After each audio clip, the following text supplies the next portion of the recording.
آج کا دن وہ دن ہے کہ پورے ہی ملک پاکستان میں آج رسول اللہ صلی اللہ علیہ وسلم کے غلام عید الاضحیٰ کی خوشیاں بڑے ہی جوش و خروش سے منا رہے ہیں اور سنت ابراہیمی پر عمل کرتے ہوئے راہ خدا میں قربانیاں پیش کر رہے ہیں۔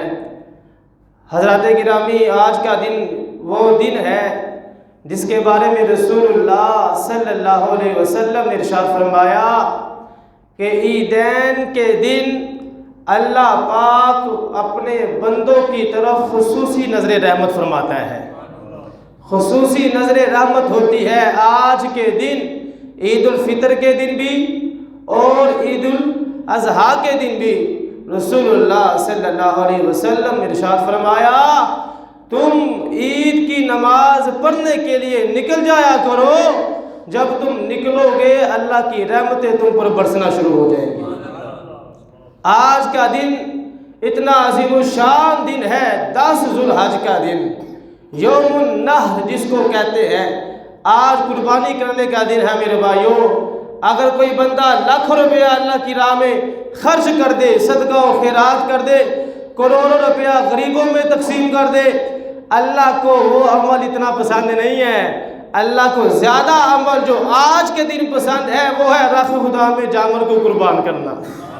یہ حدیث میں آیا ہے کہ 10 ذو الحج کو اللہ پاک کو جانور کا خون بہانے سے زیادہ کوئی بھی عمل پیارا نہیں ہے۔ جانور کا خون بہانا میرے بھائیوں یہ شرط ہے۔ ہمارے کچھ نادان کیا کرتے ہیں، وہ کہتے ہیں کہ کیا جانور کا خون بہانا ہے، ہم اتنے ہی پیسے لوگوں کو دے دیں گے۔ میں کہتا ہوں بھائی جان، حدیث میں خون بہانے کے لفظ آئے ہیں۔ خون بہانا یہ پیارے آقا صلی اللہ علیہ وسلم نے فرمایا ہے۔ اللہ کو آج کے دن یہ عمل بڑا ہی پیارا اور پسندیدہ عمل ہے۔ تو آج کے دن رسول اللہ صلی اللہ علیہ وسلم کے غلام قربانیاں پیش کریں گے۔ صحابہ کرام نے عرض کی یا رسول اللہ صلی اللہ علیہ وسلم ما هذه الاضاحی، یا رسول اللہ صلی اللہ علیہ وسلم یہ قربانیاں کیا ہے؟ رسول اللہ صلی اللہ علیہ وسلم نے ارشاد فرمایا سنت ابیکم ابراہیم، اے میرے پیارے صحابہ یہ قربانیاں تمہارے باپ حضرت ابراہیم علیہ السلام کی سنت مبارکہ ہے۔ پھر صحابہ نے عرض کی یا رسول اللہ صلی اللہ علیہ وسلم کیا ہمیں بھی کچھ ملے گا؟ ہم جب قربانی کریں گے ہمیں بھی کچھ ملے گا؟ پیارے آقا صلی اللہ علیہ وسلم نے ارشاد فرمایا اے میرے صحابہ لِكُلِّ شَعْرَةٍ حَسْرَةٌ، تم قربانی کرو، اللہ پاک تمہیں جانور کے ہر بال کے بدلے میں نیکیاں عطا فرمائے گا۔ پھر صحابہ نے عرض کی یا رسول اللہ صلی اللہ علیہ وسلم اون کے بارے میں کیا حکم ہے؟ پیارے آقا صلی اللہ علیہ وسلم نے ارشاد فرمایا اون کے بھی ہر بال کے بدلے میں اللہ تمہیں نیکیاں عطا فرمائے گا۔ تو میرے بھائیوں، قربانی یہ ہماری امت محمدیہ میں جو کی جاتی ہے یہ حضرت ابراہیم خلیل اللہ علیہ السلام کی یادگار ہے۔ حضرت ابراہیم خلیل اللہ علیہ السلام کی اداؤں کو شریعت محمدی میں اللہ پاک نے برقرار رکھا ہے، اور حضرت ابراہیم خلیل اللہ علیہ السلام کو اللہ پاک نے ایک وصف عطا فرمایا ہے، قلب سلیم۔ کون سا وصف؟ قلب سلیم، سلامت دل اللہ پاک نے حضرت ابراہیم علیہ السلام کو عطا فرمایا تھا۔ اور قلب سلیم کس کو کہتے ہیں؟ قلب سلیم وہ دل ہوتا ہے میرے بھائیوں جس میں حسد نہ ہو، بغض نہ ہو، کینہ نہ ہو، اور عشق خدا اس قدر زیادہ ہو کہ کسی اور کی محبت اس دل میں سما ہی نہ سکے۔ ایسا دل اللہ پاک نے حضرت ابراہیم کو عطا فرمایا تھا۔ اللہ پاک قرآن مجید میں ارشاد فرماتا ہے اِذْ جَاءَ رَبَّهُ بِقَلْبٍ سَلِيمٍ، حضرت ابراہیم کے بارے میں آیا کہ جب وہ قلب سلیم لے کر اللہ کی بارگاہ میں حاضر ہوئے۔ تو میرے بھائیوں، آج ہم جب سنت ابراہیمی پر عمل کرتے ہوئے قربانی کریں تو ہمیں اس کے ساتھ ساتھ یہ بھی دعا کرنی چاہیے یا اللہ ہم سنت ابراہیمی پر عمل کر رہے ہیں، ہمیں حضرت ابراہیم خلیل اللہ علیہ السلام کا یہ جو پیارا وصف ہے قلب سلیم، یا اللہ یہ وصف ہمیں بھی عطا فرما۔ میرے بھائیوں، آج ہمارے دلوں میں کینہ ہے، بغض ہے، حسد ہے، عناد ہے۔ آج کا دن بڑی ہی رحمتوں و برکتوں والا دن ہے۔ مسلمان کے بارے میں بغض رکھتا ہے۔ آج کا دن وہ دن ہے، ہم اللہ سے یہ دعا مانگے، یا اللہ ہمارے دل کو سلامتی عطا فرما، یا اللہ ہمیں قلب سلیم عطا فرما۔ جب دل کو سلامتی مل جائے گی، قلب سلیم ہمیں مل جائے گا، پھر کیا ہوگا؟ سنیے ذرا، حدیث پاک میں آتا ہے، رسول اللہ صلی اللہ علیہ وسلم نے ارشاد فرمایا، حضرت انس بن مالک کہتے ہیں ہم موجود ہیں سرکار کی بارگاہ میں، پیارے آقا صلی اللہ علیہ وسلم نے ارشاد فرمایا، ابھی تمہارے سامنے ایک جنتی آدمی آئے گا۔ صحابہ کہتے ہیں ہم نے دیکھا ایک انصاری صحابی آئے اور ان کی داڑھی مبارک سے وضو کا پانی ٹپک رہا تھا۔ اگلا دن آیا، پھر صحابہ کہتے ہیں ہم موجود ہیں سرکار کی بارگاہ میں، رسول اللہ صلی اللہ علیہ وسلم نے ارشاد فرمایا، ابھی تمہارے سامنے ایک جنتی آدمی تشریف لائے گا۔ صحابہ کہتے ہیں ہم پھر انتظار میں بیٹھ گئے کہ کون سا جنتی آدمی آئے گا۔ پھر وہی کل والے صحابی، انصاری صحابی آئے اور ان کا انداز وہی تھا، ان کی داڑھی مبارک سے وضو کا پانی ٹپک رہا تھا۔ تیسرے دن بھی یہی معاملہ ہوا۔ حضرت عبداللہ ابن عمر کہتے ہیں میں نے یہ نیت کر لی، یار 3 مرتبہ جنت کی بشارت جس صحابی کو ملی ہے، لگتا ہے کہ یہ بڑا خاص عمل کرتا ہے۔ حضرت عبداللہ ابن عمر کہتے ہیں میں نے ان سے گزارش کی، میں آپ کے ساتھ آپ کے گھر میں رہنا چاہتا ہوں۔ وہ کہتے ہیں میری نیت یہ تھی میں دیکھوں یہ کون سا عمل کرتے ہیں، کون سا اتنا خاص عمل یہ کرتے ہیں کہ ہمارے پیارے آقا صلی اللہ علیہ وسلم نے 3 مرتبہ جنت کی خوشخبری سنائی ہے۔ حضرت عبداللہ ابن عمر نے ریکویسٹ کی، انہوں نے قبول کر لی، 3 راتیں ان کے ساتھ رہے۔ دیکھتے تھے کہ عشاء کی نماز پڑھ کے وہ سو جاتے تھے، پھر فجر کی نماز کے وقت وہ اٹھتے تھے۔ حضرت عبداللہ ابن عمر یہ 3 راتیں ان کے پاس رہے، لیکن ان کو کوئی بھی خاص عمل نظر نہ آیا، وہ جو عام عمل ہوتے ہیں ہر کوئی کرتا ہے۔ 3 راتیں گزارنے کے بعد حضرت عبداللہ ابن عمر نے پھر ان کو بتا ہی دیا، ان کو بتایا میں اس وجہ سے تمہارے پاس رہنے آیا تھا، سرکار نے 3 مجلسوں میں بیٹھ کر تمہارے لیے جنت کی خوشخبری سنائی ہے، میں تو اس لیے آیا تھا کہ تمہارے پاس رہوں گا، تمہارا کوئی عمل دیکھوں گا۔ تو وہ صحابی کہنے لگے ویسے تو میرا کوئی عمل خاص نہیں ہے، لیکن ایک میں عمل کرتا ہوں وہ بڑا خاص ہے۔ وہ عمل کیا ہے؟ وہ صحابی رسول کہنے لگے میرا عمل یہ ہے کہ میں اپنے دل میں کسی مسلمان کے خلاف کھوٹ اور کینہ نہیں رکھتا، میرا دل صاف اور شفاف ہوتا ہے مسلمانوں کے بارے میں، میرے دل میں کسی بھی مسلمان کے بارے میں کھوٹ اور کینہ نہیں ہے، حسد نہیں ہے، بغض نہیں ہے۔ حضرت عبداللہ ابن عمر کہتے ہیں قسم بخدا یہی وہ تمہاری صفت ہے جس کی وجہ سے کملی والے آقا صلی اللہ علیہ وسلم نے تمہیں 3 مجلسوں میں جنت کی بشارت عطا فرمائی ہے۔ تو میرے بھائیوں آج کا دن وہ دن ہے، ہمیں اللہ سے دعا کرنی چاہیے، یا اللہ ہمیں سلامتی والا دل عطا فرما۔ رسول اللہ صلی اللہ علیہ وسلم نے ارشاد فرمایا، اے میرے صحابہ، انسان کے جسم کے اندر ایک ایسا ٹکڑا ہے، اگر یہ سنور جاتا ہے تو سارا جسم ہی سنور جاتا ہے، اگر یہ بگڑ جاتا ہے تو سارا جسم ہی بگڑ جاتا ہے۔ صحابہ کرام کو رسول اللہ صلی اللہ علیہ وسلم نے فرمایا، اے میرے صحابہ، وہ جو ٹکڑا ہے وہ دل ہے، وہ جو ٹکڑا ہے وہ دل ہے۔ میرے بھائیوں یہ دل ہی خرابیاں پیدا کرتا ہے، دل کہتا ہے نماز نہیں پڑھنی، دل کہتا ہے روزہ نہیں رکھنا، میرا دل نہیں کر رہا نماز پڑھنے کو، آج میرا دل نہیں کر رہا تلاوت قرآن کرنے کو۔ دعا کرے، آج عید الاضحیٰ کا دن ہے، 10 ذو الحجہ کا دن ہے، آج حضرت ابراہیم خلیل اللہ علیہ السلام کی یاد میں جہاں پر ہم نے سنت ابراہیمی ادا کرنی ہے، وہاں جو ان کو اللہ نے وصف عطا فرمایا تھا قلب سلیم، آج ہم اللہ پاک کی بارگاہ میں دعا کریں، یا اللہ ہمیں بھی قلب سلیم عطا فرما، ہمیں بھی یا اللہ سلامتی والا دل عطا فرما۔ تو میرے بھائیوں آج عید کا دن ہے، کون سا دن ہے جی؟ عید کا دن ہے، اور یاد رکھیں عید کے دن کو بالخصوص آپ نے گناہوں سے بچ کے گزارنا ہے۔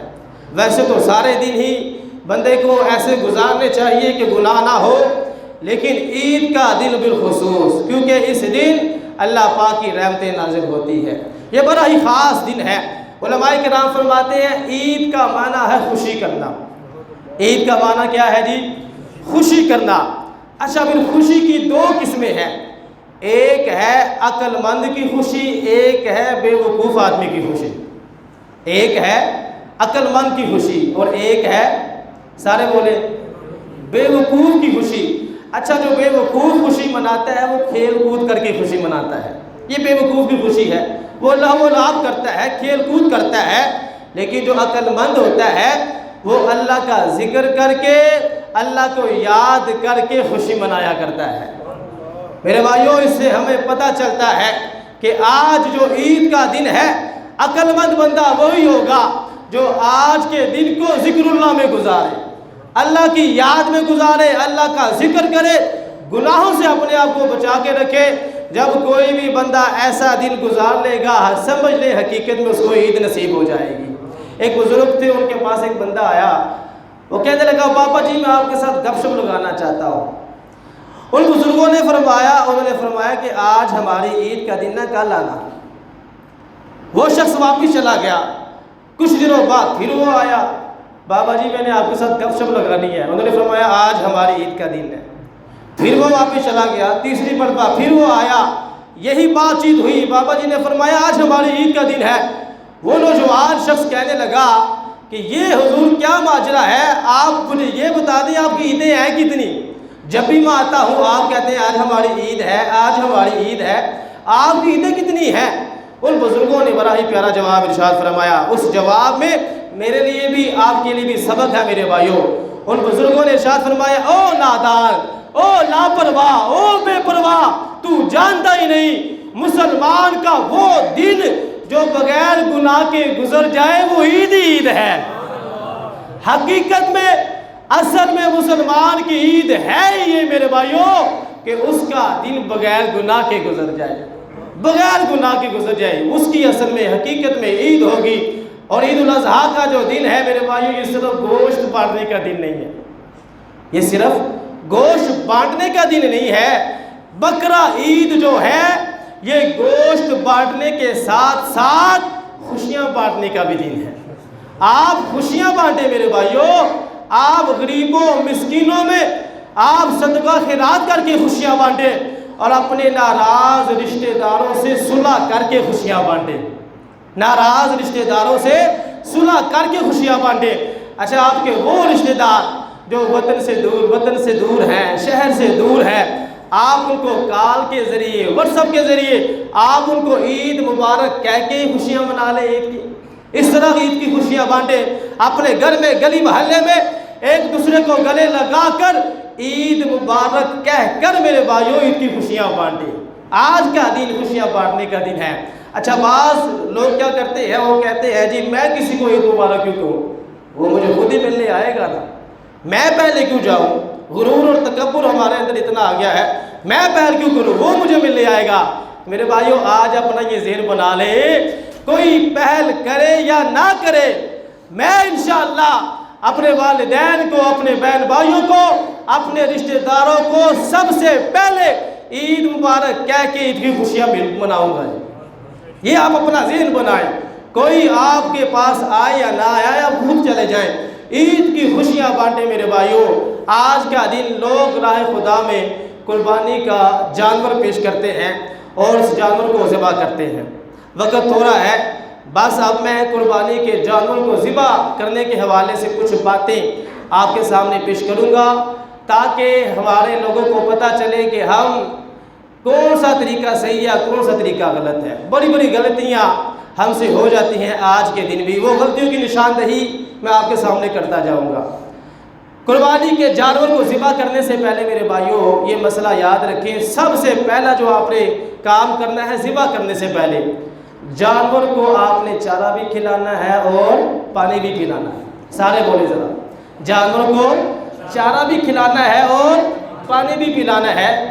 اپنے قربانی کے جانور کو بھوکا پیاسا ذبح نہیں کرنا، یہ مسئلہ یاد رکھیں۔ ذبح کرنے سے پہلے جانور کو آپ نے چارہ بھی کھلانا اور پانی بھی پلانا ہے۔ حدیث سنیے، حدیث پاک میں آتا ہے ہمارے پیارے آقا صلی اللہ علیہ وسلم نے ارشاد فرمایا، اللہ پاک نے ہمیں ہر چیز کے ساتھ نیکی کرنے کا حکم دیا ہے۔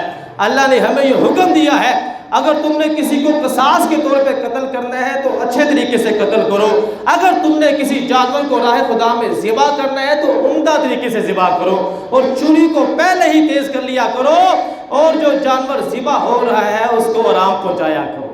اس حدیث میں میرے بھائیوں ہمیں یہ بتایا گیا ہے کہ قربانی کے جانور کو جب ذبح کرنا ہے تو کیسے ذبح کرنا ہے؟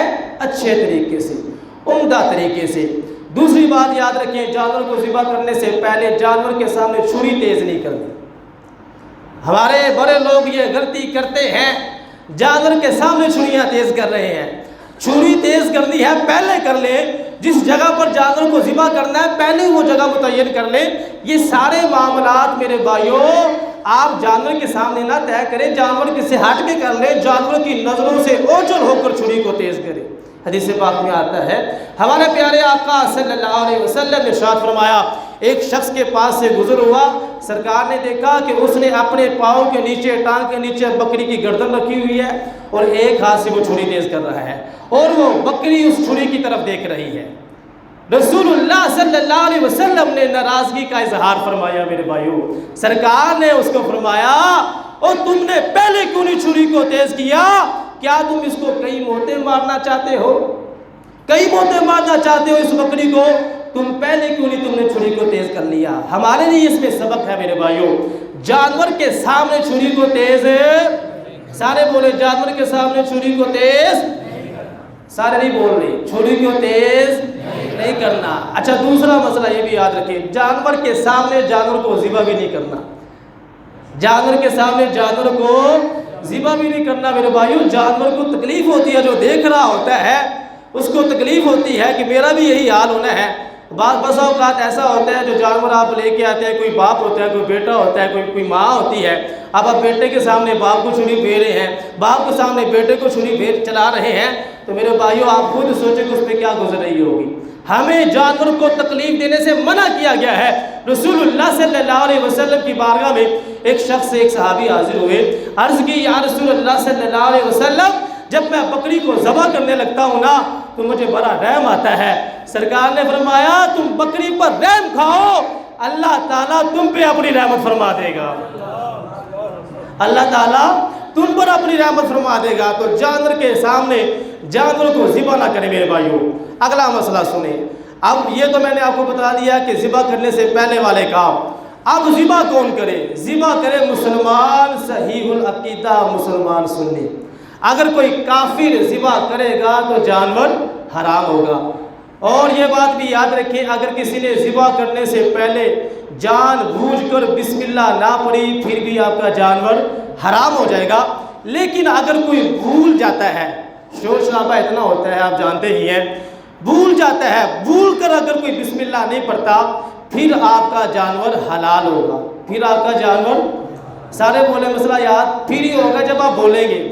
اگر کوئی بندہ بھول جائے بسم اللہ پڑھنا پھر آپ کا جانور حلال ہوگا، اور اگر کوئی جان بوجھ کے چھوڑ دے پھر آپ کا جانور حرام ہو جائے گا۔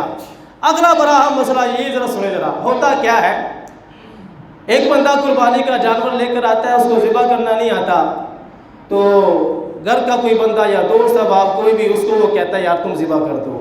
اب وہ جب ذبح کرنے لگتا ہے نا، اس کو وہ کہتا ہے تم بھی ساتھ ہاتھ رکھو چھری کے اوپر، کیونکہ تمہارا جانور ہے، تم بھی ساتھ ہاتھ رکھ لو۔ اب یہ بھی ہاتھ رکھ لیتا ہے، آپ زیادہ جانتے ہیں مجھ سے، دونوں کا ہاتھ چھری کے اوپر ہوتا ہے۔